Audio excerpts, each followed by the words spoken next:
လက်ကြီးလဲလျှောက်တယ်အင်းနဲ့ငါတို့ဒီ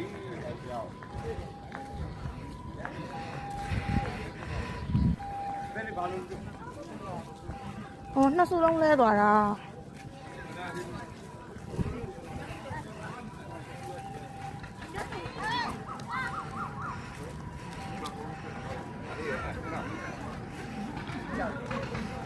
အားကြောင်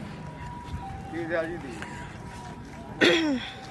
ဘာကောင်းအေးဟိုဘက်ကပြိုတဲ့မြေကြီးကတော်တော်ကြီးရပဲအဲ့ဒါကြောင့်နော်စိုက်ကယ်တစ်စီးလုံးပါသွားတယ်ဆိုတာစိုက်ကယ်တစ်စီးလုံးပါသွားတယ်ဆိုတာလေဟုတ်တယ်စီးရဲနဲ့ပါသွားလူ2ယောက်ပြေးသွားလေအဲ့မြေကြီးပုံနဲ့ပါသွားလေအဲ့အပဲ့တဲ့ကိုပါသွားတာအဲ့မြေကြီးပဲ့တယ်နော်ပါသွားတာကြတော့ဟိုဘက်ဂျိုက်ကြီးနားတီတော့သွားမနေပါနဲ့တော်နေကြထပ်ပဲ့နေအောင်မယ်မသွားနေနဲ့ဟုတ်တယ်ဘာမှလည်းဟိုကပြက်တာလည်းမဟုတ်တော့တော်နေကြဘာမှန်းသိတာမဟုတ်ကြောက်တယ်ပါသွားတယ်အဲ့ဒါနဲ့လည်းပါသွားတာဟိုကစံပြင်းအနေပါနဲ့တောင်းရလည်းပြီးသွား